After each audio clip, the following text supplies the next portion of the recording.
আমার যখন ফুরাবে দিন আসবে গহীন রাতি আমার যখন ফুরাবে দিন আসবে গহীন রাতি থেকো আল্লাহ জীবনে থেকো আল্লাহ জীবনে হয়ে চির সাথী আসবে গহীন রাতি আমার যখন ফুরাবে দিন আসবে গহীন রাতি জীবন নদীর বুকুল জুড়ে আসলে অমানিশা থাকবে না আর দু চোখে হায় একটু আলোর দিশা জীবন নদীর বুকুল জুড়ে আসলে অমানিশা থাকবে না আর দু চোখে হায় একটু আলো দিশা সেদিন আমার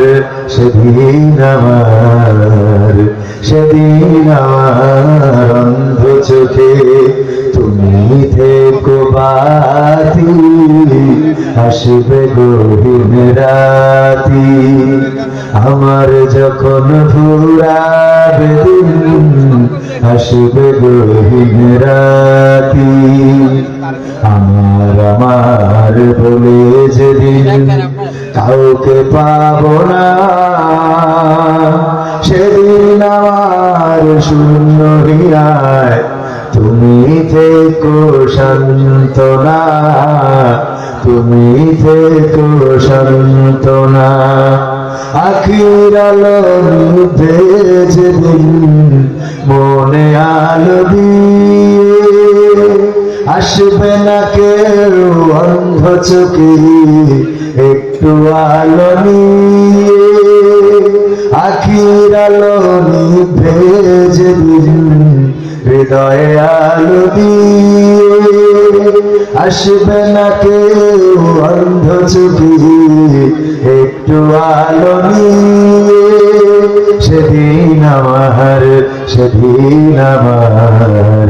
সেদিন আমার অন্ধ করে তুমি আলোর জ্যোতি আসবে গহীন রাতি আমার যখন ফুরাবে দিন আসবে গহীন রাতি থেকো আল্লাহ জীবনে থেকো আল্লাহ জীবনে হয়ে চির সাথী আসবে গহীন রাতি আমার যখন ফুরাবে দিন আসবে গহীন রাতি ومن أحسن قولا ممن دعا إلى الله وعمل صالحا وقال إنني من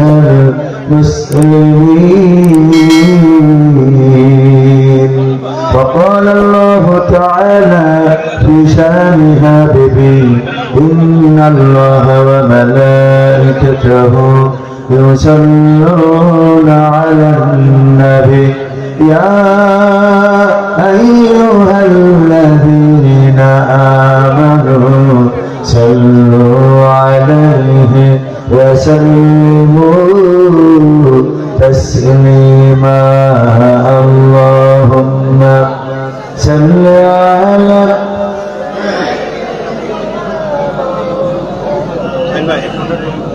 وعلى آل سيدنا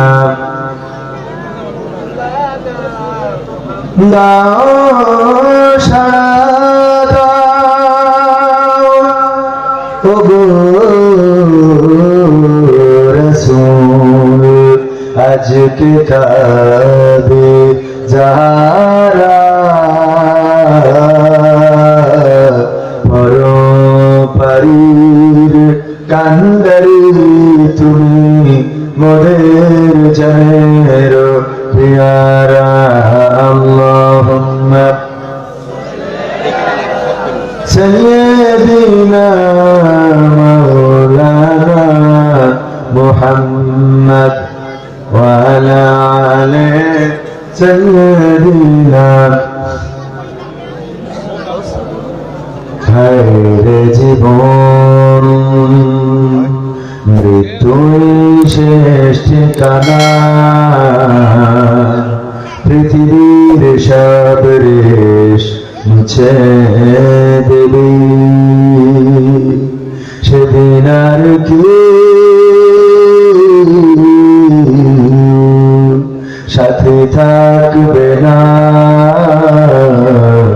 সাথী থাকবে না আমার যখন ফুরাবে দিন আসবে গহীন রাতি আমার যখন ফুরাবে দিন আসবে গহীন রাতি থেকো আল্লাহ জীবনে থেকো আল্লাহ জীবনে হয়ে চির সাথী আসবে গহীন রাতি আমার যখন ফুরাবে দিন আসবে গহীন রাতি জীবন নদীর বুকুল জুড়ি আসলে অমানিসা থাকবে না আর দু চোখে হায় একটু আলোর দিশা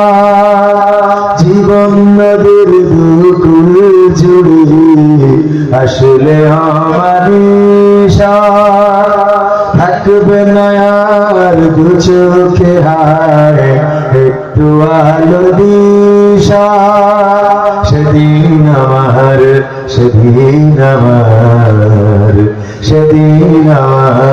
অন্ধ চোখে তুমি থেকো বাতি আসবে গহীন রাতি আমার যখন ফুরাবে দিন আসবে গহীন রাতি আমার বলে যেদিন কাউকে পাবো না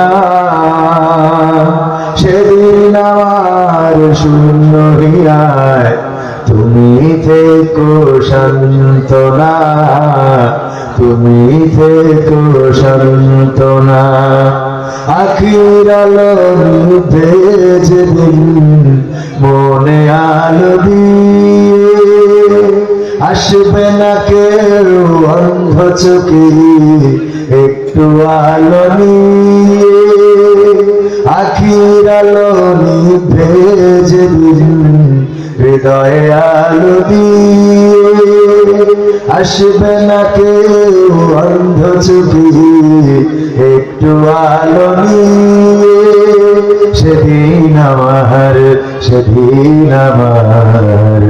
সেদিন আমার অন্ধ করে তুমি আলোর জ্যোতি আসবে গহীন রাতি আমার যখন ফুরাবে আসবে গহীন রাতি থেকো আল্লাহ জীবনে থেকো আল্লাহ জীবনে হয়ে চির সাথী আসবে গহীন রাতি আমার যখন ফুরাবে আসবে গহীন রাতি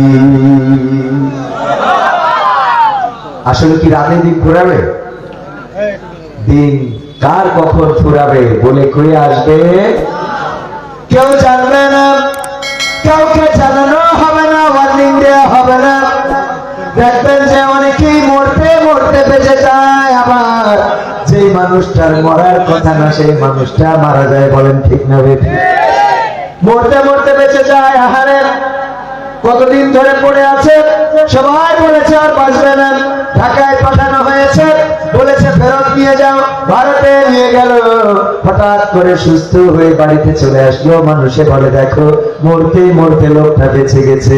আবার এমন মানুষ অনেকেই আছে হঠাৎ করে মারা গেল, নিজের কানটাও বিশ্বাস করা যায় না আসলে কি মারা গেছে কিনা। ঠিক না বেঠে? তার মানে মৃত্যু বলে আসবে না। মৃত্যু যখন আসবে তখন সেই কবরের প্রস্তুতি নেওয়ার দরকার আছে না নাই? কি নিয়ে দাঁড়াবো, কি নিয়ে হাজির হবো আল্লাহর কাছে, চিন্তা কি করেছেন কখনো? মাঝে মাঝে নিজের বিবেকের কাছে যখন প্রশ্ন করি, ওগো বিবেক বলে দাও, যদি আজকে আল্লাহ ডেকে নেয় আল্লাহর কাছে আমলের খাতায় কি দেখাবা? দেখানোর মতো কি আছে? নামাজ পড়েছি কিনা, কোরআন পড়েছি কিনা, ভালো কাজ করেছি কিনা, মন্দ কাজ ছেড়েছি কিনা? যদি একটা দিনের হিসাব আল্লাহ চায়, আজকের হিসাবটাও আপনি একটু আত্মসমালোচনা করে দেখেন। যদি আজকের হিসাবটাই আল্লাহর কাছে দাখিল করা লাগে, বলেন ভালো কাজ বেশি করেছি না মন্দ কাজ? হিসেব করে এই গ্রামে কি শুধু এতগুলো লোক নাকি আরো আছে? হাজার হাজার মানুষ। অত্র অঞ্চলে হিন্দু আছে, হিন্দুদেরও পূজা হচ্ছে না? হচ্ছে না? হিন্দুদের পূজা হচ্ছে। আজকে আমি রাস্তায় যাওয়ার পথে দেখলাম পূজা মন্দিরের সামনে ভিড়, প্যান্ডেলে তাদের পূজা মণ্ডপে একটু জায়গা নাই, রাস্তায়ও ভিড়। অথচ মুসলমান কোটি কোটি, তারা সংখ্যালঘু আমরা জানি হিন্দুরা, আর মুসলমান কোটি কোটি মুসলমান, এত সংখ্যা গরিষ্ঠতা। অথচ হিন্দুদের পূজায় যত মানুষ আছে, খ্রিস্টানদের বড়দিনে যত মানুষ আছে, মুসলমানদের মাহফিলে মুসলমান যত আছে সেই অনুযায়ী মানুষ কম না বেশি? বলে কি নিয়ে দাঁড়া? অভিভাবক হিসাবে আমরা কাকে চাই? কাকে চাই? আল্লাহ ছাড়া আমাদের কোন অভিভাবক থাকবে না।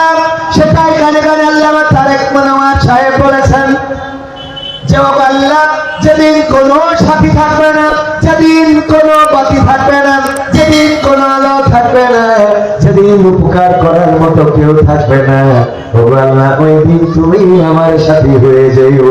বলেন আমি। আল্লাহ সাথী হইলেন কত উপকার। আল্লাহর নবী সাল্লাল্লাহু আলাইহি ওয়াসাল্লামের স্ত্রী বিবি খাদিজা রাদিয়াল্লাহু তাআলা আনহা ইন্তেকালের সময় রাসূলকে ডাকলেন, পাশে বসালেন, বসিয়ে বললেন ওগো রাসূল, ওগো আমার স্বামী, আমি কোনোদিন আপনাকে বেকায়দায় ফেলি নাই, কোনোদিন আপনার কাছে কিছু চাই নাই, কোনোদিন আপনাকে বলি নাই এটা দেন, এটা দিলেন না কেন, এটা করলেন না কেন, এটা হইল না কেন। আমি তো কোনোদিন কিছু বলি নাই, কিন্তু আজকে ইন্তেকালের সময় আপনার কাছে তিনটা জিনিস চাই। কয়টা? কয়টা? এখানে যুবকদের আয়োজনে মাহফিল, আওয়াজে কি একটু জোরে দেওয়া যাবে? কয়টা? তিনটা জিনিস আপনার কাছে আবদার করবো গো নবী। যদি আপনি একটু আবদার রাখতে চান আমি বলবো, আর যদি বলেন না রাখবো না তাইলে বলবো না। আল্লাহ রাসূল ডানে তাকান, বাই তাকান, সামনে তাকান, পিছনে তাকান, উপরে তাকান, যে না জানি আজকে কোন আবদার করে বসি। অথচ বিবি খাদিজা এমন একজন রমণী ছিলেন, সবচেয়ে মক্কার প্রসিদ্ধ ব্যবসায়ী, রূপে গুণে যেমন সুন্দরী, তেমনি ভাবে অর্থের দিক থেকে এত কোটিপতি ছিলেন। আল্লাহ রাসূল তার ব্যবসায় সহযোগিতা করার জন্য চাকরি নিয়েছিলেন। জানেন কি? রাসূল চাকরি নিলেন বিবি খাদিজার ব্যবসা দেখাশোনার জন্য, এবং যখন ব্যবসা করে লাভ দেখিয়ে দিলেন তখন বুঝতে পারলো ইতিপূর্বে যারাই তাদের দিয়ে ব্যবসা চালিয়েছি কেউ আমাকে প্রকৃত লাভের হিসাবটা দেয় নাই, কারণ এত পরিমাণ লাভ হয়েছে। সেই ব্যক্তিটা বিয়ে করেছিলেন নবী মুহাম্মদ সাল্লাল্লাহু আলাইহি ওয়াসাল্লামকে। আল্লাহ রাসূল চিন্তা করলেন না জানি আজকে কি বলে, আমি তো বিবি খাদিজার সম্পদ, কেমন আমার মা বোনেরা এটা শোনার দরকার আছে। আল্লাহ নবী যখন আল্লাহ নবীর সাথে বিয়ে করলেন বিবি খাদিজা, তখন বলল আপনার মতো একজন রমণী মুহাম্মদকে বিয়ে করা মানায় না, সে তো ইয়াতীম, সে তো মাহারা, সে তো বাবা হারা, তার অভিভাবক নাই, তার সম্পদ নাই, টাকা নাই, জায়গা নাই, জমি নাই, বাড়ি নাই, আপনার আন্ডারে চাকরি করে, তাকে আপনি কেমন করে স্বামী বানালেন? এই গরিব মানুষকে কেন স্বামী বানালেন? বিবি খাদিজা মক্কার সকল প্রভাবশালীদেরকে ডাক দিলেন, দাওয়াত দিলেন। সবাই যখন দাওয়াত খাইতে আসলো তারপরে উনি একটা দলিল করে দিলেন যে আজকে থেকে বিবি খাদিজার যত সম্পত্তি আছে সব আমি আমার স্বামী মুহাম্মাদের নামে করে দিলাম। এখন বলো বড় লোক কিরা আর ফকির কিরা? আল্লাহু আকবার। সমস্ত সম্পদের মালিক আমি মুহাম্মদকে করে দিলাম। আমার সাথে তার সম্পর্ক স্বামী আর স্ত্রী, এর বাইরে আর কোনো সম্পর্ক নাই। আমার কোনো টাকা নাই, অর্থ নাই, সম্পদ নাই, সব মুহাম্মাদের কদমের কাছে দিয়ে দিলাম। এখন থেকে আমি কোটিপতি না, কোটিপতি আমার স্বামী। আল্লাহু আকবার। আর এখনকার স্ত্রীরা স্বামীকে ছোট করতে পারলে ভালো লাগে, ঠিক আছে? ঠিক। শ্বশুর বাড়ি যদি বলে তোর স্বামী কেমন, এমন কেন, তোর স্বামীর কথা শোনে না কেন, আর বললো না, মানুষ না তো, অমানুষের সাথে নিয়ে গিয়েছে, এটার সাথে চলেছে মত। আমি এমনি কি বন্ধুর সাথে ফোনে কথা বলি? তবে এখন কি ঘটনা টের পাইতো? হ্যাঁ, এই বলে না, বলে না, মানে যত ছোট করা যায়। আর বাবার বাড়ি গেলে তো ওর র্যাঙ্ক আরো উপরে উঠে যায়। বাড়িতে যদি থাকে 3 ডিগ্রি, ওখানে দিয়ে হয় 6 ডিগ্রি 9 ডিগ্রি, ঠিক না? ঠিক বলে মামা, হ্যাঁ এখানে বসো, তুমি এত কথা বলো, চুপ থাকো। হ্যাঁ, লাচ্ছাই বাবা, পাকা করে যায়, আপনি কি বলো? তুমি স্বামী সাথে চোখ করেন কথা কও। ও বাবা, আমি জ্বালা জ্বালায় আছি, কইলাম না। ও আমার ভাইরা, ও সব কথা থাক। এই আবার ইউটিউবাররা আবার আমার এই ঝামেলা করবে। আমি তো মুখ ফসকে একটা কথা বলি, সাধারণ মানুষ তো, আমি তো অসাধারণ না। হ্যাঁ, আর এখানে যুবকরা আয়োজন করেছে, সুতরাং যুবকদের আয়োজনে এসেছি, একটু তো কথা উল্টো পাল্টা হইতেই পারে। আর উপস্থাপক বারবারই বলছিলেন যে আকর্ষণ, বিশেষ আকর্ষণ। আকর্ষণ নিজের একটা কিছু আকর্ষণ রাখার দরকার আছে। হ্যাঁ, থাকার দরকার আছে না নাই? আকর্ষণ হবে ইনশাআল্লাহ, শেষ পর্যন্ত থাকা যাবে তো। কলারোয়ার মাটি ইসলামের খাঁটি, কোরআনের খাঁটি, আর সবচেয়ে পরিপাটি এই জায়গা। কলারোয়ায় আসলাম কয়েকদিন আগে, আপনার পাশেই মাহফিলের মাইক বন্ধ, কয় মাইকে কথা বলা যাবে না, স্পিকার দিয়ে তাও ভালো আওয়াজ হয় না। ওই দিন অন্য মাইক ছিল মনে হয় না, অন্য মাইক ছিল। আরে বড় কষ্ট হয়ে গেল, খুব কষ্ট করে কথা বললাম। যাদের জন্য মাইক বন্ধ করা হয়েছে, যে আজকে পরীক্ষা, পরীক্ষার জন্য মাইক বন্ধ, আর আমি স্টেজে বসে আছি। ছাত্ররা এসে বলছে, হুজুর দোয়া করবেন, কলাম কেন, বিয়ে করবি নাকি? কয় না। কি কয়, কালকে পরীক্ষা। বললাম তোকে যদি মাইক বন্ধ করে দিচ্ছি, তোরা এসে বেশি করছি দোয়া করেন, সহ্য না করে পারা যায়? যাদের জন্য মাইক বন্ধ করেছি, ওরা সব স্টেজ, এরকম হয়তো কি লাভ?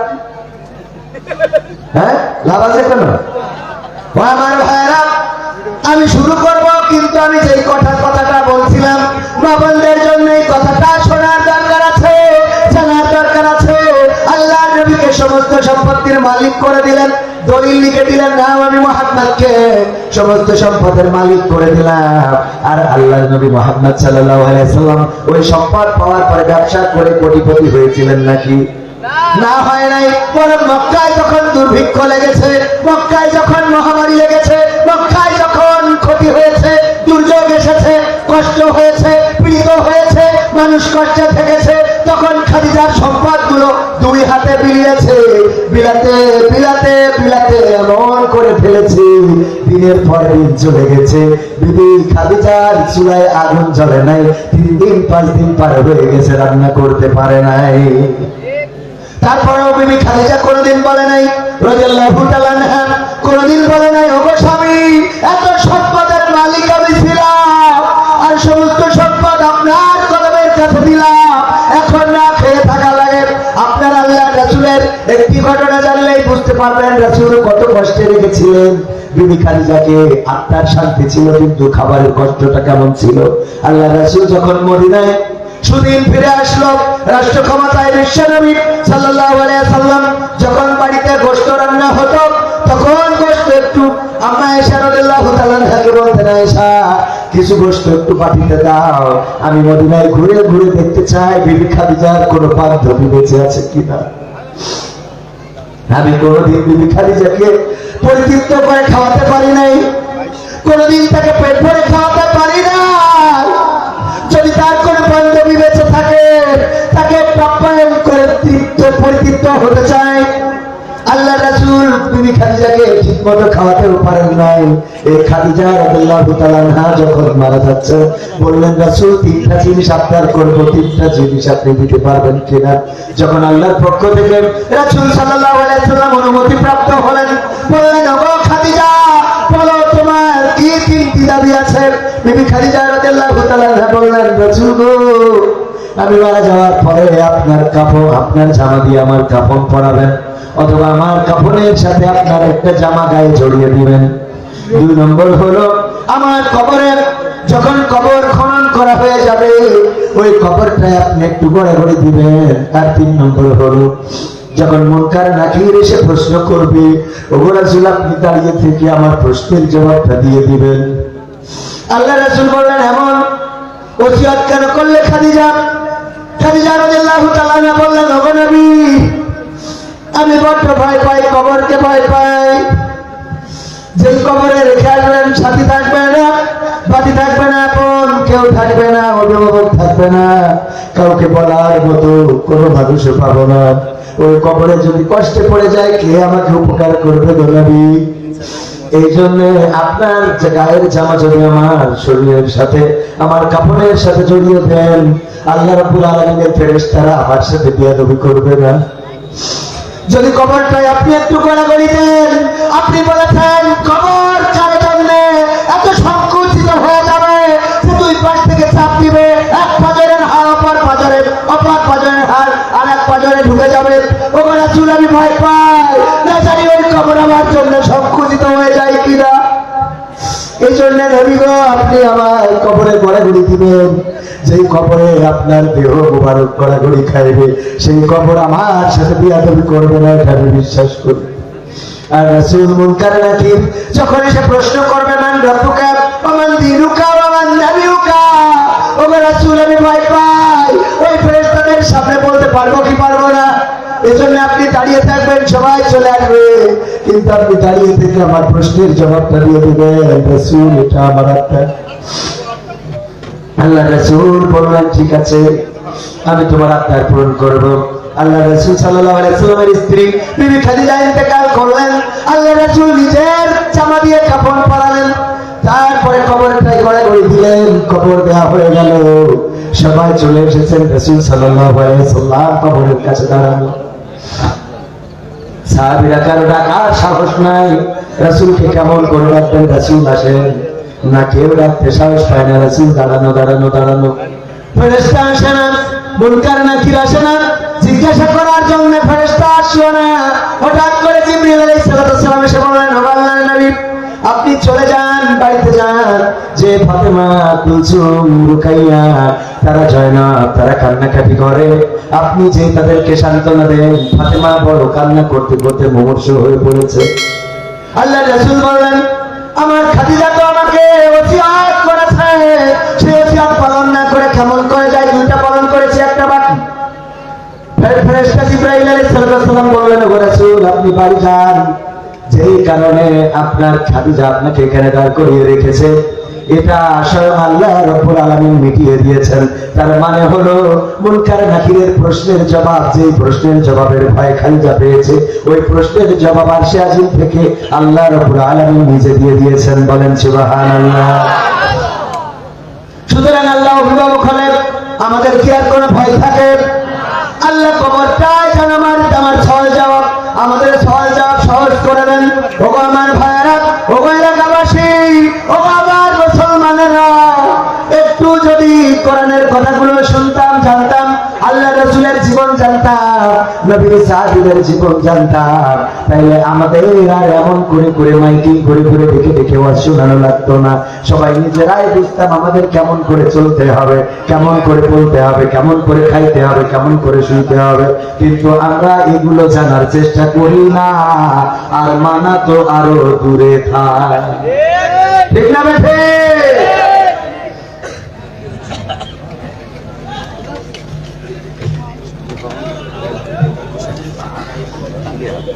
মামার মা বোনেরা একটু আগায় বসেন।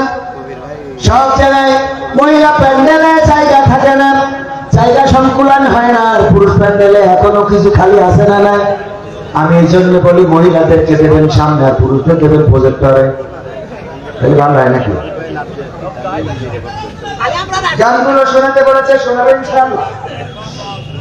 মুরারিকাঠি সরদারপাড়া জামে মসজিদ যুব কমিটির উদ্যোগে আয়োজিত 2 দিনব্যাপী 3য় বার্ষিকী ঐতিহাসিক তাফসীরুল কোরআন মাহফিলের শ্রদ্ধা ভাজন সভাপতি জনাব মোহাম্মদ ফরহাদ হোসেন সফল সাহেব আছেন? আলহামদুলিল্লাহ। এছাড়াও আল্লাহ ওনাকে হায়াতে তাইয়্যিবা দান করুন, বলেন আমিন। এছাড়া আরো আমন্ত্রিত অতিথিদের মধ্যে থাকার কথা জনাব মোহাম্মদ আমিনুল ইসলাম লালটু, শেখ ইমদাদুল ইসলাম, জাহাঙ্গীর হোসেন, আলহাজ শেখ নজরুল ইসলাম। আমার আগে আলোচনা করেছেন জনাব মাওলানা আমির আহমদ আলী আহমদ সাহেব, ধর্মীয় শিক্ষক, মুরারিকাঠি ইউনাইটেড হাই স্কুল। আলোচনা করবেন আমার পরে বিশিষ্ট ইসলামী চিন্তাবিদ, আলোচক, বাংলাদেশ টেলিভিশন ঢাকার শ্রোতাভাজন আমার উস্তাদ তুল্য জনাব কারি মাওলানা মুশতাক আহমেদ সাহেব রাজশাহী। উনি সহ আরো গণ্যমান্য ব্যক্তিবর্গ উপস্থিত থাকতে পারেন। স্টেজে অনেকেই উপস্থিত আছেন যাদের জুতা বহন করার যোগ্যতা আমি রাখি না। আমার সাথে বসে আছেন এমন অনেকেই যাদের জুতা জোড়াটা আমি সোজা করে দিতে পারলে নিজেকে ধন্য মনে করতাম।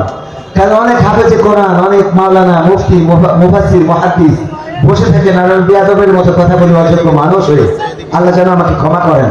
আমি এত বড় কেউ হই নাই যে আপনাদের নিচে বসে উপরে বসে কথা বলবো, কিন্তু সমাজটা আমাদের এই জায়গায় নিয়ে চলে আসছে। সমাজটা এমন একটা জায়গায় নিয়ে আসছে যে বড় বড় জানিওয়ালারা কথা বললেও শুনবে না যদি সে ভাইরাল না হয়, এরকম না? এই জন্য আল্লাহ সমাজ থেকে আমাদের মুক্তি দিয়ে বলেন আমি। আর এই মুক্তি দিয়ে আমি যদি ময়দান থেকে মাইনাস হয়ে যায় সব মোটেও কষ্ট পাবে না, বরং আনন্দিতই হবো যে যারা সম্মান পাওয়ার যোগ্য তাদেরকে সম্মান দেওয়া হচ্ছে। এবং সম্মান দেওয়ার দরকার আছে না? আমি প্রায় জায়গায় বলেছি, মাগরিবের পরে অথবা আসরের পরে যে বক্তাগুলো আলোচনা করে তাদেরকে ইজ্জত দিবেন, সম্মান দিবেন, হাদিয়াটা বেশি করে দিবেন। কারণ এরা শ্রোতা দেখে আলোচনা করে না, এরা আলোচনা করে আল্লাহকে দেখে, এরা আলোচনা করে রাসূলকে ভালোবেসে, এরা আলোচনা করে আল্লাহর সন্তুষ্টির জন্য। আর আমরা যারা আলোচনা করি সামনে লোক আছে কিনা, লোক কম হইলে আবার কমিটিতে বলি এত লোক কম কেন, কেমন প্রচার করছে? তার মানে আমাদের লোক বেশি না হইলে আলোচনাও হয় না। এই জন্য আমাদের থেকে ওনাদের আলোচনায় ক্যাচ করে বেশি, কাজ করে বেশি, আসর করে বেশি, কিন্তু ওদের আলোচনা শোনার শ্রোতা পাওয়া কষ্ট হয়ে যায়। কারণ ওই যে বলেছি ভাইরাল রোগে আক্রান্ত, এই ভাইরাল রোগ থেকে আমাদের সরে আসতে হবে। আর ভাইরাল রোগ থেকে সরে আসার জন্য আগেই বললাম, যদি আমি মাইনাস হয়ে যাই তাতে আমি মোটেও দুঃখ পাবো না, কারণ যারা সম্মান পাওয়ার যোগ্য তাদের ইজ্জত আমি ব্যক্তিগত ভাবেই দিতেছি। উপস্থিত আছেন গণ্যমান্য ব্যক্তিবর্গ, আছেন পর্দার অন্তরালে মা এবং বোনেরা, বিশেষ করে মুরারিকাঠি যুব সমাজের আমার কলিজার টুকরা যুবকেরা, সবাইকে অন্তরান্তরের স্থল থেকে আনুষ্ঠানিকভাবে সালাম জানাচ্ছি, আসসালামু আলাইকুম ওয়া রাহমাতুল্লাহ। আমরা আল্লাহর শুকরিয়া আদায় করি যে মহান রব দয়া করে মায়া করে আমাদেরকে মানুষ হিসাবে সৃষ্টি করেছেন।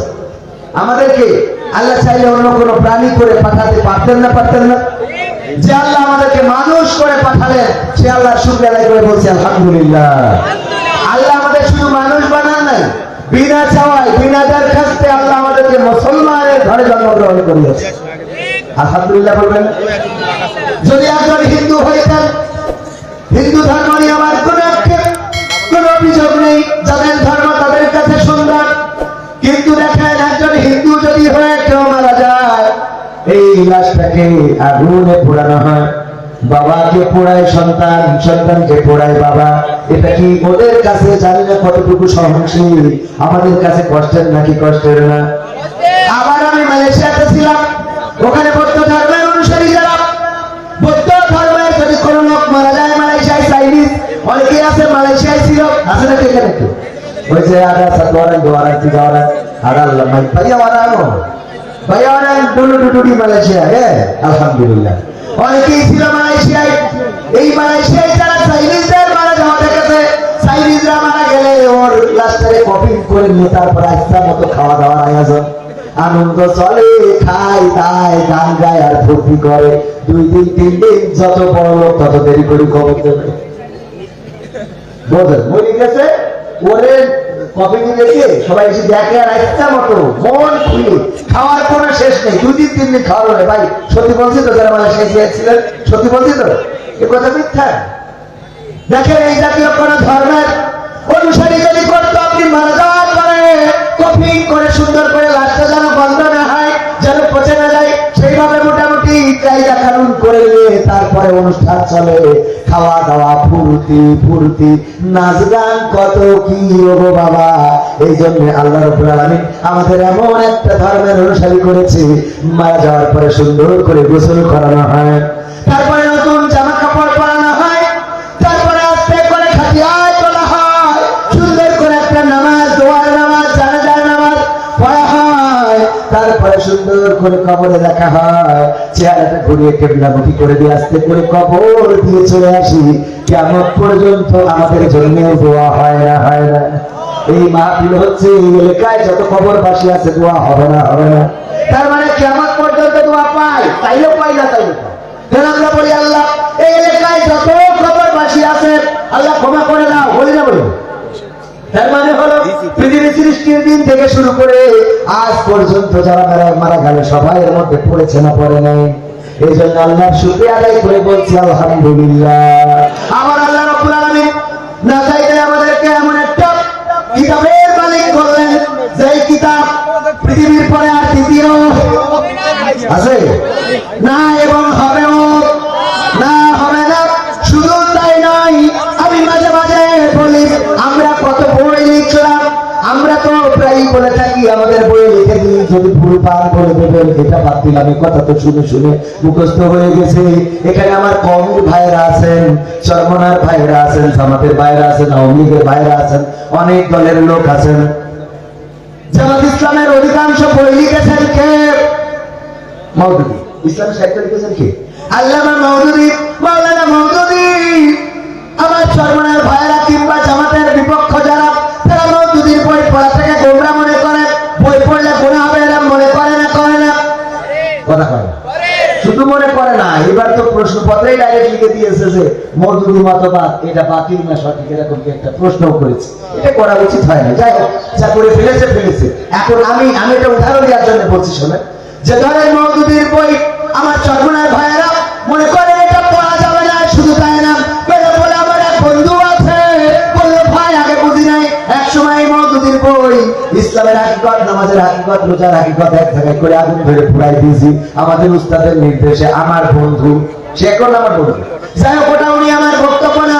এবার আমি বলি জামাতরা আমার অথবা আহলে হাদিসরা চরমনায়ের পীর সাহেবের লেখা ভেদমার ফল, এই বইটাকে পড়া মনে করে যে এটা পড়লে জাহেল হয়ে যাবে, মনে করে না, করে না? আমি কিন্তু একবার দুটাই বলছি, যেটা সত্য তাই বলছি। মনে করে ভেদমার ফল পড়া যাবে, পড়া যাবে না, পড়লে গুমরাহ হয়ে যাবে। আবার আহলে হাদিসের ভাইরা মনে করে ফাজাইল আমল পড়া যাবে, ফাজাইল আমলে মিথ্যা দিয়ে ভরা, জালা হাদিস দিয়ে ভরা। আমার আহলে হাদিসের ভাইরা ফাজাইল আমল সহ্যই করতে পারে না, আমরা তো তাও একটু সহ্য করি, কিন্তু আহলে হাদিসের ভাইরা সহ্য করে না। আমার আহলে হাদিসের ভাইদেরকে বলবো, ভাইরা আমার, আজকে এমন একটা বক্তব্য আমাদের চোখের সামনে পড়েছে, আমরা দেখলাম যেটা সত্যি, এটা প্রত্যাশিত না, এটা অন্তত আমার মনে হয় কোন আলেমের মুখ দিয়ে এমন কথা বলা উচিত। আপনাদের চোখের সামনে পড়েছে কিনা জানি না।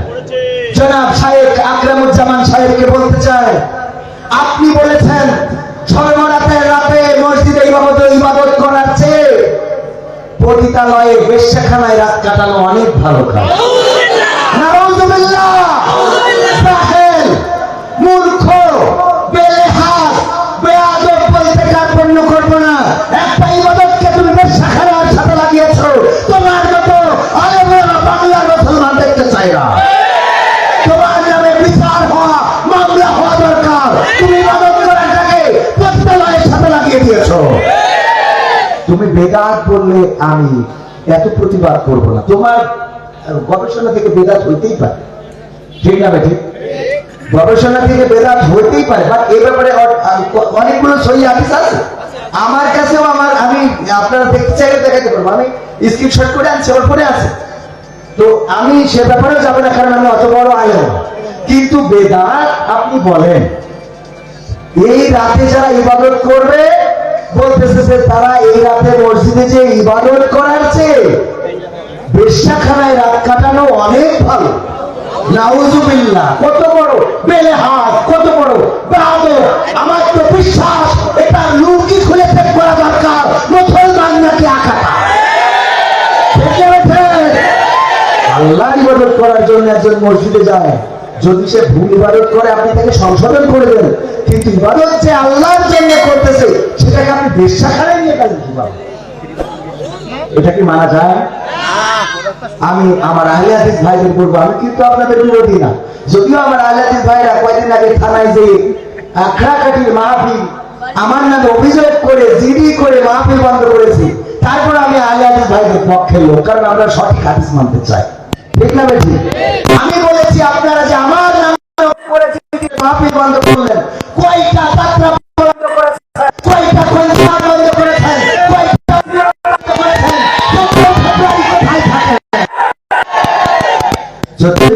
আপনাদের পাওয়া যায় যখন আমার চোখেরা ভুল করে চলে যায়, বাড়ি তো আপনার দেখা যায় না,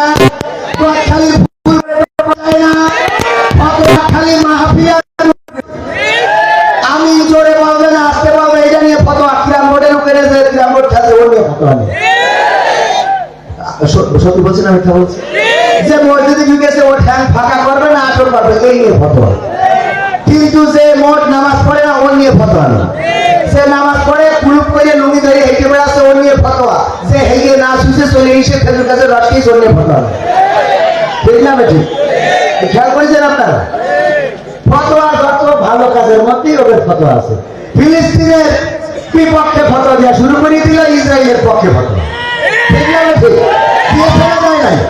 এমনকি এত বড় জাহেল ওদের আলেমগুলো আদনান যখন বলল যে আকীদা দিয়ে ফিলিস্তিনের এই গণহত্যাকে সমর্থন করে, আমরা সেই আকীদাতে থুতু নিক্ষেপ করি, এই কথার কারণে আবার বললো আবু আদনানের দেখেই ওর মুখে মুখে দাও। নাউজুবিল্লাহ বলবেন না? এই মানা যায় বলেন তো?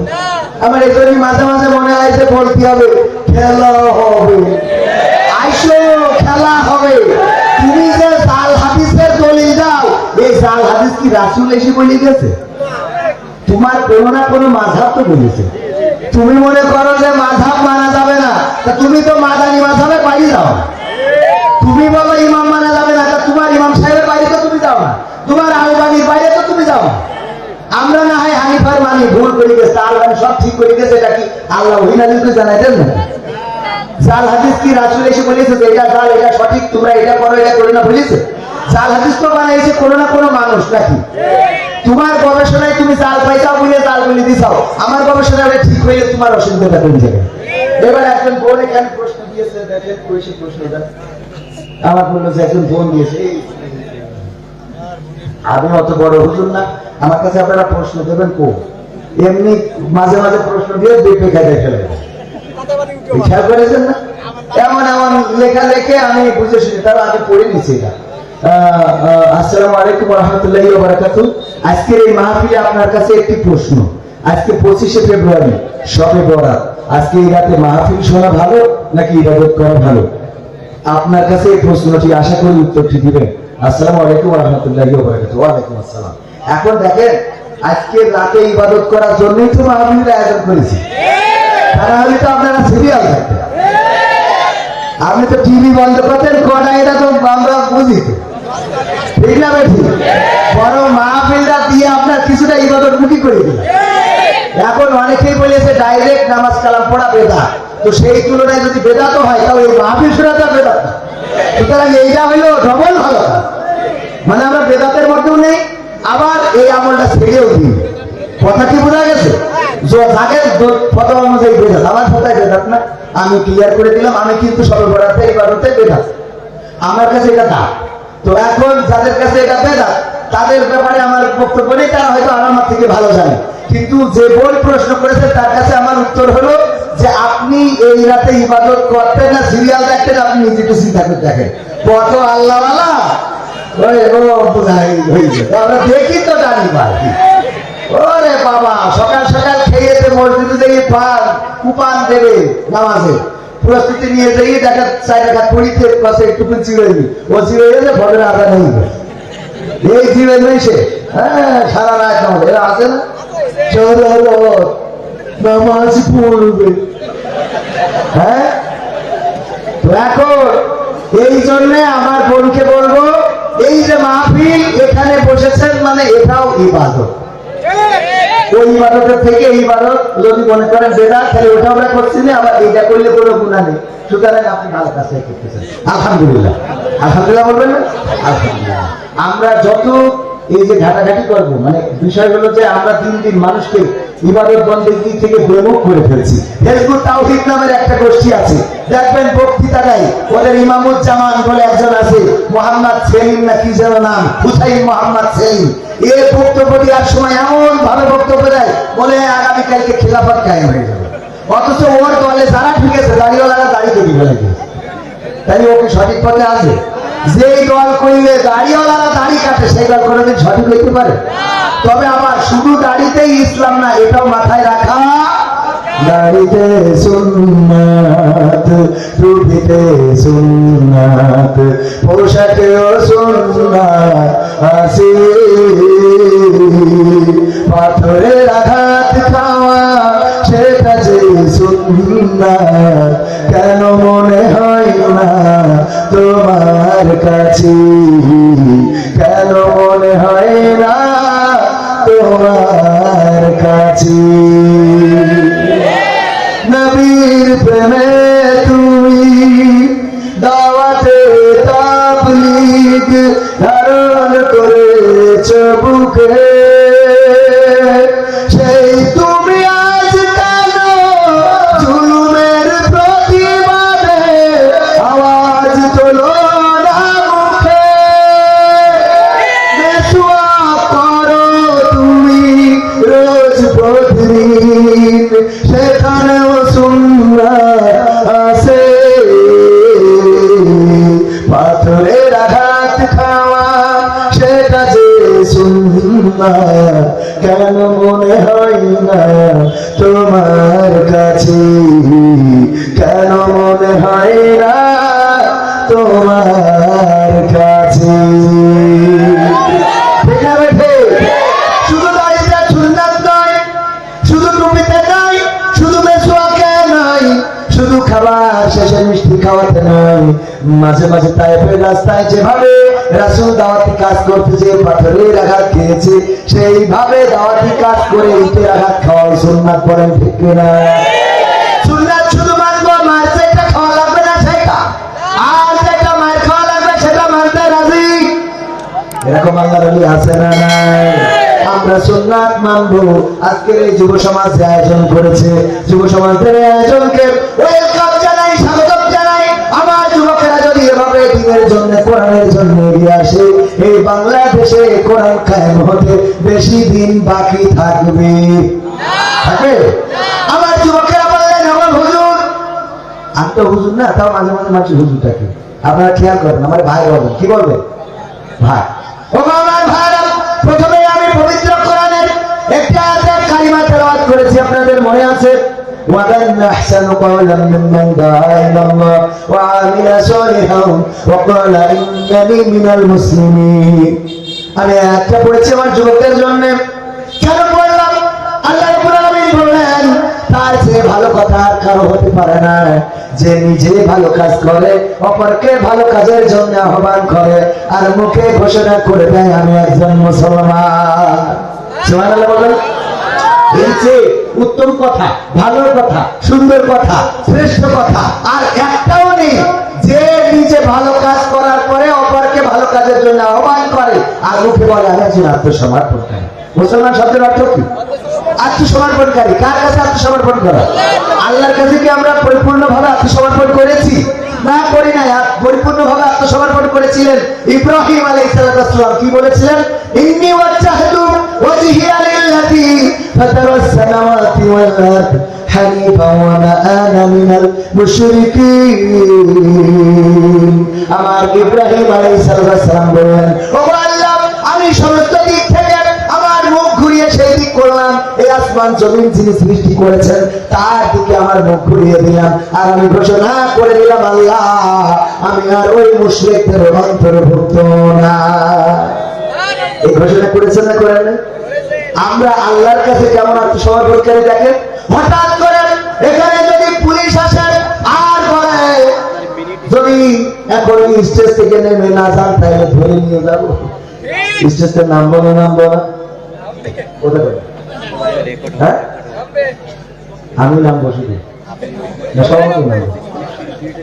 সভাপতি যদি বলে সভাপতি সাহেব এত বড় স্পর্ধা মাহফিল করেছেন, এখনই মাইক বন্ধ করেন, তাহলে কিন্তু আপনার খেলা হবে, আপনার খেলা হবে। বলে এই সভাপতি তাই করে হোক নিয়ে হোক যে কোনো ভাবে বন্ধ করতে চাইবে না। আর আমার ইব্রাহিম আলাইহিস সালামকে যখন ধরা হলো, ধরার পরে বলল মূর্তি ভেঙেছে কিনা, বলছে মূর্তি ভেঙেছে কিনা, যে মূর্তির কান্দে পুরো রয়েছে, ওকে জিজ্ঞেস করো। বলছে ও তো কথা বলতে পারে না। বলছে আমি তো এটাই শুনতে চাচ্ছিলাম, যে কথা বলতে পারে না, যে কথা বলে না, নিজেকে রক্ষা করতে পারে না, অন্যদেরকেও বাঁচাইতে পারে না, তার সামনে কেন করা পাকা রাখো, দুধ রাখো, ডিম রাখো, টাকা দাও, চিন্তা করো। এই জন্য তো আমি কুপন দিয়ে ধুয়ে দিয়েছি। বলছে ঠিক আছে, আমাদের বোঝা শেষ, তোমারও কিন্তু খেলা হবে। ধরেছে না ধরে নাই? ধরার পরে সড়ক গাছ, এখনকার সময় সহজে বুঝবেন কেরেন বলবেন না, কেরেনে ধরে তুলে নামায় আছে না নাই? একটা মাল তুলে 3 তলার পরে সহজে উঠাই দেয় না এই কেরেন। তখন বলা হতো সড়ক গাছ, সুন্দর করে বানানো হলো। আর কেরেনের মধ্যেই যখন ইব্রাহিম আলাইহিস সালামকে তোলা হলো, বাধা হলো, বেদের রশি কেটে দেবে, দাম করে আগুনে পড়ে যাবে। ইব্রাহিম বলল, ও আব্বা গো, আমার বাঁচাও। বুঝেছে? আব্বা তুমি ছাড়া আমার বাঁচানোর কেউ নাই, নমরুদকে বুঝাও। ও আবার আমি এইবার যদি বেরোতে পারি ঠিকই ওর ভোট দেবো, ঠিকই বের করো, আমি এইবার ওর পক্ষে কথা বলবো, আমি টিরাকে যাবো না। হ্যাঁ বুঝেছে না, আমি ওর পক্ষে এই কথা বলে নাই। বরং আল্লাহ রাব্বুল আলামিন যখন ফেরেশতা পাঠালেন, ফেরেশতা তো আল্লাহ পাঠায় নাই, ফেরেশতারা বলল, ও আল্লাহ যদি অনুমতি দাও ইব্রাহিম আলাইহিস সালামকে রক্ষা করতে যাব। আল্লাহ বলল, যাও, তবে ইব্রাহিমের কাছে শুনে নেবা। ইব্রাহিম আলাইহিস সালামের কাছে আসলেন, এসে বললেন, ও ইব্রাহিম, আমরা এসেছি সহযোগিতা করার জন্য। বললে এসেছেন আল্লাহ পাঠিয়েছে তাই নাকি নিজেরা? বলল আল্লাহর কাছ থেকে অনুমতি প্রার্থনা করে এসেছি। ইব্রাহিম আলাইহিস সালাম বললেন, তাহলে সহযোগিতা করেন বলেছেন নাকি? না বলে নাই, বরং বললেন ফেরেশতারা ফিরে যান আল্লাহর কাছে, যে আল্লাহর কাছ থেকে আপনারা এসেছেন ওই আল্লাহ আমার অবস্থা সম্বন্ধে আরো ভালো জানে। কত বড় মানে কনফিডেন্স, আত্মবিশ্বাস, কত বড় আত্মবিশ্বাস! আগুনে পুড়ে যেতে শিকার, কিন্তু বাতিলের কাছে মাথা নত করতে শিকার না। আত্মসমর্পণ, এবার বোঝা গেছে আত্মসমর্পণ করা কি, মানে এইটাই বোঝাচ্ছিলাম। আত্মসমর্পণটা এভাবে এরকম যে আপনার যত মুসিবত আসুক, জ্বালা আসুক, নির্যাতন আসুক, সবকিছুর উপরে মাথা উঁচু করে দাঁড়াবেন আল্লাহর সামনে। কার সামনে? আল্লাহর সামনে। আল্লাহর জন্য, আল্লাহকে যারা অভিভাবক মানবে তাদের এই পৃথিবীতে কোনো ভয় নেই, দুশ্চিন্তা নেই, টেনশন নেই। ও মরে গেলেও শান্তি, বেশি থাকলেও শান্তি। ঠিক না? ঠিক। উদাহরণ দিতে চাই বলি, আমার সভাপতি সাহেব ফরহাদ হোসেন, উনার গরু আছে, গরু ছেলেন কিনা, গরু কাউ আর মালয়েশিয়ায় বলে লম্বু। হ্যাঁ লম্বু। এই গরু মাঠে খাওয়াইতে দিয়েছে, মাঠে খাওয়াতে যখন ছেড়ে দিয়ে এসেছে সভাপতি, খাইতে খাইতে হঠাৎ করে পাশে ছিল একটা বাগান, রয়্যাল বেঙ্গল টাইগার একটা বের হয়েছে। হওয়ার পরে গরুরে একটা দৌড়ানি দিয়েছে বা তাড়া করেছে গরুকে ধরার জন্য। দৌড়াইতে গরু মাঠের নিচের অংশে যে পানি জমে থাকে কিছু, এইগুলোকে বা মাছ অনেক সময় মাছ হয়ে যাবে যায়, এই কাদার মধ্যে দিয়েছে ধাপ। বাঘটা ধরার জন্য ধাপ দিয়েছে, কিন্তু বাঘের গতি ছিল বেশি, এই কারণে গরু জিকে ঝাঁপ দিয়ে আটকে গেছে। বাঘ ঝাঁপ দিয়েছে, আরো 3 হাত সামনে যেয়ে পড়েছে কাদার মধ্যে। তো পড়ার পরে একটু টাইট কাদা, দেখেন না মাঝে মাঝে টাইট কাদার মধ্যে পা ঢুকলে আর উঠতে চায় না, সুরাবালির মতো। তো ওই বাঘ এবার সরিয়ে আসতেছে, যত আসতেছে তত জড়ায় যাচ্ছে, আর গরু চুপচাপ বসে আছে। বাঘ ছটফট করতেছে, গরুর কোনো টেনশন নাই, গরু বসে আছে তো আছে, ওখানে যাওয়ার খাটাচ্ছে।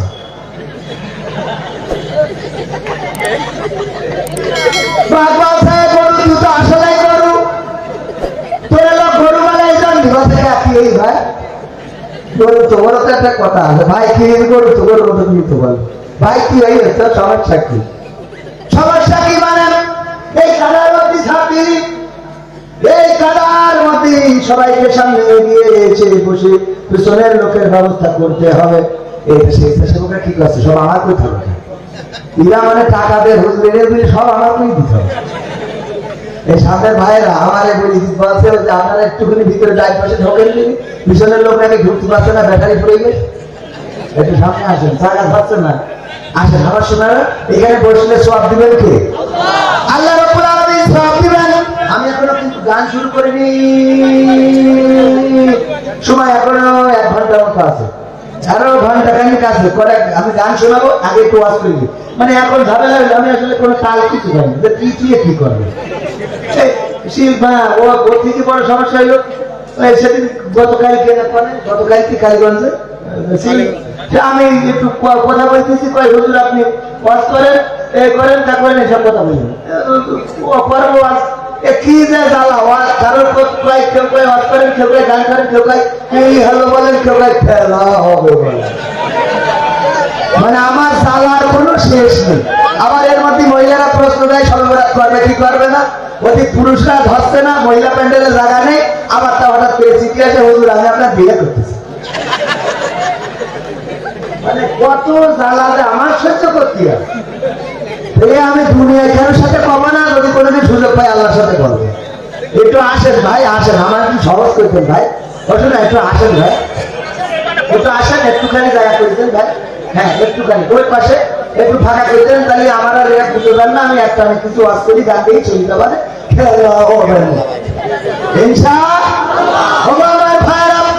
গরু গরুরে বলছে, গরু তুই তো আসলে গরু, তোর এই অবস্থাকে আর কয় কি ভাই কি হয়েছে? কি হয়েছে মানে তুই শুরু করেছিস কাদার মধ্যে, আমিও আটকানো, তুই আটকানো, অথচ তুই চাবল খাচ্ছিস, তোর কি কোনো টেনশন নেই। যদি আমি তোর ধরে ফেলতাম আর ধরে যদি তোরে খাইতে পারতাম তাইলে আমি বেঁচে থাকতাম, আর তুই যদি দৌড়ে পালিয়ে বেঁচে যাতিস তাহলে তুইও বাঁচতিস, আমিও বাঁচতাম। কিন্তু এমন একটা কাজ করলি যে এখন তুইও মরবি, আমিও মরব। ঠিক না? কাদার মধ্যে আটকে গেছে, গরু খায় দুলো ভাই। আসলে তুই তো আসলে বলবো না, তুই রয়্যাল বেঙ্গল টাইগার খালি বাতাসে নিতাম। সুন্দরবনে জন্ম হয়ে তো টের পাবো না, সেই পরিবারে জন্ম হলে প্রধানমন্ত্রী আওয়াজ হয় না। ঠিক না বেটি? রয়্যাল বেঙ্গল টাইগার নাম নিশা বলেছে, তুমি এত বুদ্ধি রাখো তা মনে করিও না। টাইগার ভাই আমার একটু শোনেন, আমি গরু, আমার বুদ্ধি কম হইতে পারে, আমি বুঝে শুনে কাদাই থাকতেছি, কারণ আমি ফরহাদ হোসেন, আমার মালিক, আমার অভিভাবক আছে। এই অভিভাবক সন্ধ্যাবেলা যখন গোয়াল ঘরে আমাদের পাবে না, তখন লাইট মারতে মারতে চলে আসবে, আমার গরু কই, গরু কই, গরু কই, খুঁজতে খুঁজতে এসে যখন আমি এখানে আটকানো, তখন আমার উদ্ধার করবে। আর আমি তোর জন্য যে কাদায় আটকে আছি, এইটা পাওয়ার পরে তোর এই কাদার মধ্যে খবর দিয়ে তারপরে যাবি। বুঝা গেছে? এই জন্য যারা আল্লাহকে অভিভাবক মানে, যাদের অভিভাবক আছে তাদের টেনশন নাই, কাদায় পড়লেও টেনশন নাই, চুরাবালিতে পড়লেও টেনশন নাই, তারা জেলে গেলেও টেনশন নাই, ফাঁসিতে গেলেও টেনশন নাই, দেশ থেকে বিতাড়িত হলেও টেনশন থাকে। তারা যেদিন হাসপাতালে যায়, জেলখানা থেকে বের হয়ে তাও এমন হাসি দেয়, বাতিলের মুখগুলো কালো মলিন হয়ে যায়।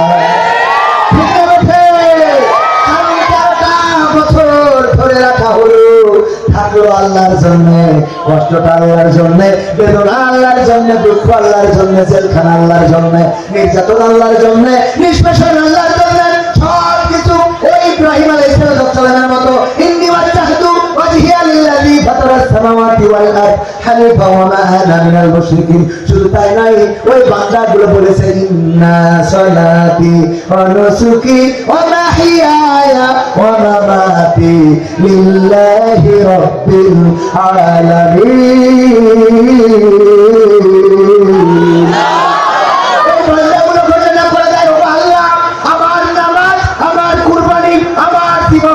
আমার মরণ সব তোমার জন্য দিয়ে দিলাম, এখন থেকে আমার যা হবে সেটা শুধু তোমারই হিসেব, আমার কিছু না। কথা কি বোঝা গেছে? কোন রকম হিসাবে তাহলে কাকে পেতে চাই? আল্লাহ ছাড়া আমরা কোন অভিভাবক মানি, কারণ অন্যান্য অভিভাবকরা হলো ক্ষণস্থায়ী, কেউ চিরস্থায়ী না। আর আমার আল্লাহ হলেন চিরস্থায়ী। উনি চিরঞ্জীব, উনি আছেন, উনি ছিলেন, উনি থাকবেন। আমার কষ্ট উনি জানেন, আমার সুখের খবর উনি জানেন, আমার পিছনের ঘটনা উনি জানেন, আমার সামনে কি ঘটবে তাও জানেন। জানেন না জানেন? আল্লাহ জানেন না জানেন না?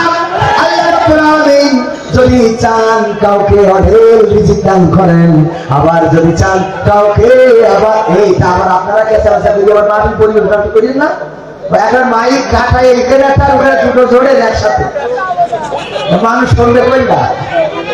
আচ্ছা ওইটা একটু বলিনি সবাই দুধ পড়া আল্লাহুম্মা সাল্লি আলা সাইয়্যিদিনা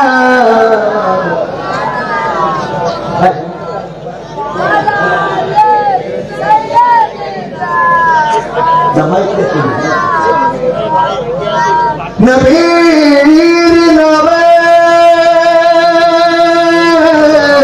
দুরূদ শরীফ পড়িবে যে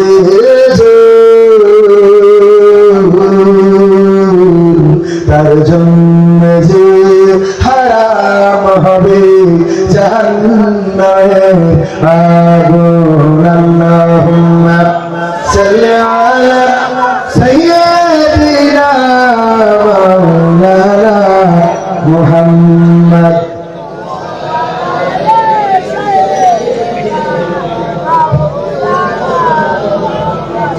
এই মাহফিল থেকে স্পষ্ট করে বলে দিতে চাই, শায়েখ আকরামুজ্জামানকে বলছি, আপনি শুনে নেন, আপনি মুসলমান কিনা আমরা সন্দেহ পোষণ করি, কারণ আপনি এমন একটা বিষয়ের সাথে এমন একটা বিষয়ের তুলনা করেছেন, বলার জন্য আরো অনেক কিছু ছিল না।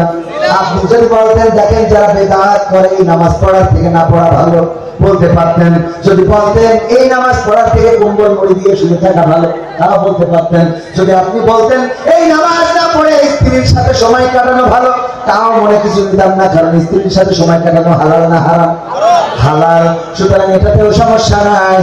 কিন্তু আপনি এই সমাজের সবচেয়ে নিকৃষ্টতম জায়গা, সমাজ যেটাকে ঘৃণার চোখে শুধু দেখে না, বরং ওখানে যারা থাকে তারা ঘৃণার পাত্র শুধু নয়, বরং জাহান্নামের কীটগুলো সেখানে অবস্থান করে, আর ওই সাথে যারা সম্পর্ক রাখে তারাও জাহান্নামের কীট, বলেন ঠিক কিনা?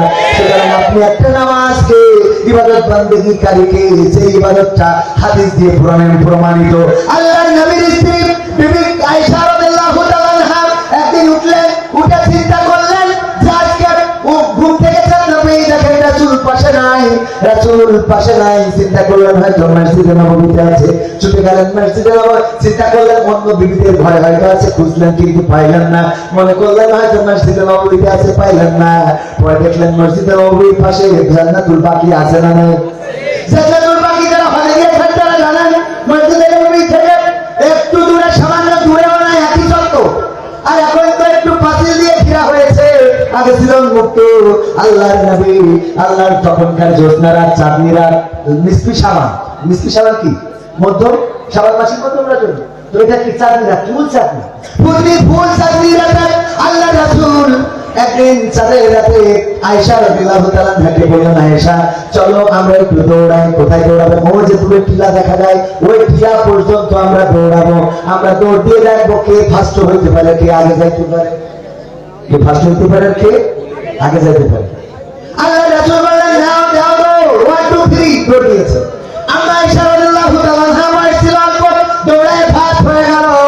আমরা আয়েশা খুব আনন্দিত পুলকিত হলেন, বললেন নবী মুহাম্মদ, ও আমার স্বামী, আমি আপনাকে হারিয়ে দিলাম, আপনি কিন্তু হেরে গেছেন, গোল একখান দিয়ে দিয়েছি।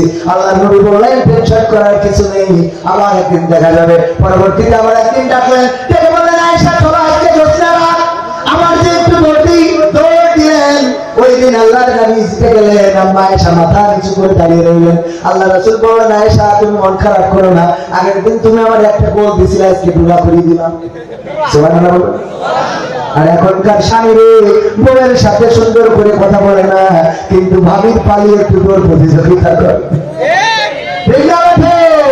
ভাবির সাথে হুজুর আপনি বোর সাথে দৌড়াতে বলেন না, যদি বলেন ভাবির সাথে পাল্লা দেব, পাকা কোথায় আছে না নাই?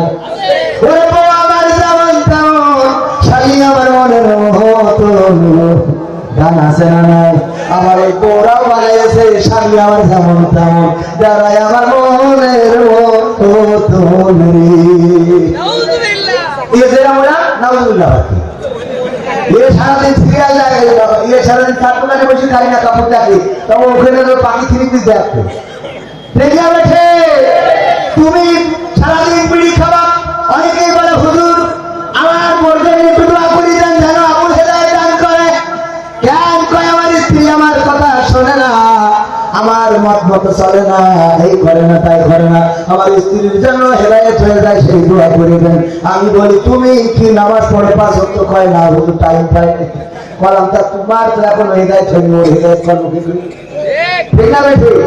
হেদায়েত আগে হওয়া দরকার। কার সারাদিন চায়ের দোকানে বসে বিড়ি টানবেন, বিড়ি খেয়ে খেয়ে মাঝে মাঝে অনেকেই আছে আমারও ভক্ত, ওরা আবার মাইন্ড করবেন না, খুব ভালোবাসে, এসে বলে হুজুর আমি আপনার ভক্ত, একটা সেলফি তুলবো। এই কথা বলার মধ্যে ফকাত করে যে আল্লাহর ওলি ওই বন্ধ আছে, ফের ওই সহ্য করা কষ্ট হয়ে যায়। তারপরে তো ভক্ত একটু সহ্য করেছে তোর ভাই, কারণ ভিডিও দেখলে আমাদের পয়সা হয়। আমাদের এক স্যার বলল তার এক চাষি চাচা ছিল সমবয়সী, কিছু চাচাও থাকে বন্ধুর মতো, থাকে না থাকে না, সমবয়সী চাচা অভিযোগ করেছে দেখ তোর চাষি আমাকে একটু কিস করতে দেয় না। আমি বাংলাটা বললাম না, ইংরেজিটা বুঝিয়ে নেব। বলছে কিস করতে দেয় না, তুই যদি পারিস তোর চাষির একটু বৈশাখ সমস্যাটা করে দেয়। জিজ্ঞেস করেছে চাষি, চাচা অভিযোগ করলো তুমি নাকি একটু কিস। বলছে তোমার চাচা ওই বিড়ি খেয়ে খেয়ে মুখ এত বন্ধ করেছে যে ওর ভাষার কাছে মুখ নিয়ে যাবে, তার মুখের কাছে না। এরকম আছে না? এই জাতীয় যদি থাকেন তাহলে কষ্ট করে বাড়িওয়ালার কষ্ট দিয়েন না, ওইটা একটু ছাড়ে, ওইটা ছেড়ে ভালো হয়ে যান। টাকা সেভাবে, সন্তান সেভাবে, স্ত্রীরা ভালো ভাবে যে না আমার স্বামী ঠিক আছে, কিন্তু আপনার মুখ দিয়ে সুচক পুরাই খালুয়া তো বন্ধ হয় না, আপনি পুরাই খান, ঠিক আছে ঠিক এই কাজগুলো করে। আর ওয়াজ শুনে এক স্বামী পড়ার ওয়াজ শুনেছে স্ত্রী যদি নামাজ না পড়ে তাহলে স্বামী যদি স্ত্রী যদি নামাজ না পড়ে স্বামী জাহান্নামে যাবে। এই ওয়াজ শুনে বাড়ি থেকে বই বলছে ওর কি হয়েছে নামাজ পড়তে হবে কেন? বলছে হুজুর বলল বউ যদি নামাজ না পড়ে স্বামী জাহান্নামে যাবে। অসুবিধা কি মানে তোর বিয়ে করে নিয়ে আসলাম আমি, আর তোর জন্য জাহান্নামে যাবো, তুই কি মনে করিস? অসুবিধা কি মানে? অসুবিধা কি? আরে বাবা অসুবিধা কি? আবার বলে কি তুই যদি নামাজ না পড়িস তা আমি জাহান্নামে যাবো, অসুবিধা না? নামাজ পড়বে, বলছে আমার জন্য আমি জাহান্নামে যাবো, তোর জন্য যাবো, আমার জন্য আমি যাই, অসুবিধা নেই, কিন্তু তোর জন্য তো আমি জাহান্নামে যাবো। বলছে কাল থেকে পড়লাম তুমি ওখানে না খাইতে এক শিল্পীরা দিচ্ছে আগে নামাজ পড়ে খাই খাইছি, তারপর তার কোনো গ্যারান্টি আছে? মিঠাইতে ওই শিল্পী উঁচু করাই নিয়ে আসে, নিয়ে আসে শিল্পী বউ খাইতে বলো এখন ডাক্তার সব খেট আমার কি পড়বো কি পড়বো কি পড়বো কোন চূড়া রুকু কয়লা সীতা কয়টা আছে ভাই